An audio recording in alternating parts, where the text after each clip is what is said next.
Welcome to this episode of Cooking with Pat. Today we're going to do one of the holy trinities of barbecuing, and that's baby back ribs. I will show you the sauce we're going to make because you got to make your sauce, but I'm not going to show you the proportions because after all I got to have a little bit of secrets. But today's episode we're going to do it the Tony Roma method, and I'll show you that as the show goes by. But as far as our ingredients, they're fairly straightforward here.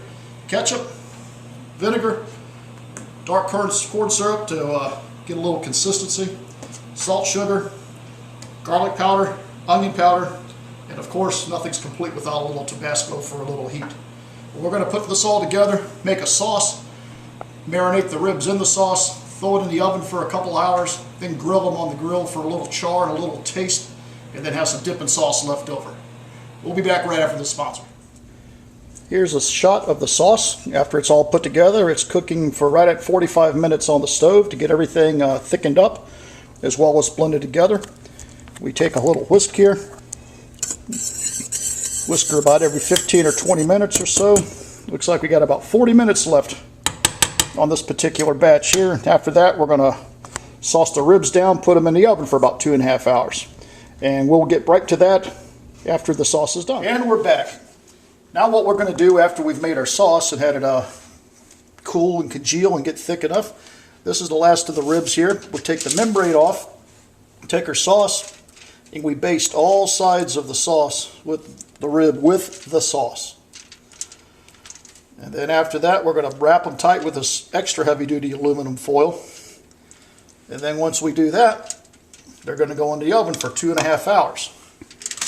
2.5 hours is enough time to where it pre-cooks the rib a little bit, allows the sauce to permeate inside there, and it's going to be magical. And then after 2.5 hours, they're going to go on the grill, get a little grill action on them, get a little char on it, just enough to caramelize the sauce, so it'll be a cacophony of flavor and texture, pleasing to the palate. And we'll be right back after this. Okay, now that they're all wrapped, you see all 4 little packages here.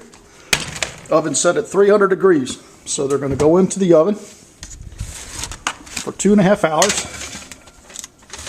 to do a pre-bake. And trust me, this is a different way of doing ribs. I'm well aware of that, being an outdoor cooker. But this time of year, plus the fact that it's cold as hell, these will still come out fantastic. And we're back.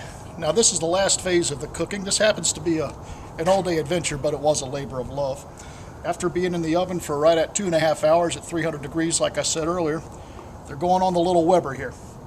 And you may ask, Pat, why are you putting it on such a little grill? Well, I'm going to tell you why. It's like a magician friend of mine told me one time. It's not the size of the wand, it's the magic in it. So putting them on the grill just long enough to get a little char on them.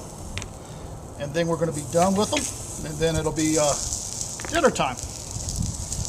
But as you can see, these are perfect baby backs. Nice cut, good shape.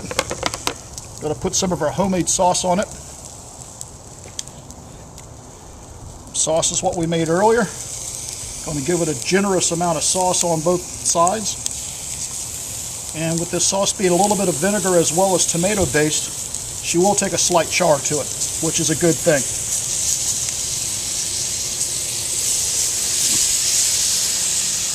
And you can hear the grill. Grill's right about 350 degrees. We don't need it no hotter than that, and we don't want it certainly any colder than that. But 350 is a good compromise for what we're doing on this right now. And as you can tell, this sauce is not very viscous. So it's going to work out okay. Nice coating, and I saved some aside for the dipping sauce because you don't want to be brushing sauce and then eating it out of the same bowl, of course. You get all them bugs and potential bad things happening to you. So that's what we have. So the next phase, we'll take them off the grill, show you the char, then we're going to sit down, have a nice meal that Debbie's fixed as well, and we'll be back right after this. Here is the finished product. Nice char on them. Be tender, they're actually falling off the bone. You can see where the meat's actually retreated from the bone. Bone ends have got a nice char on them, so we're ready to eat. Deb's in there taking care of everything else like she always does, good woman. And we'll see what's going on inside. And here's the final result. Baby backs are perfect.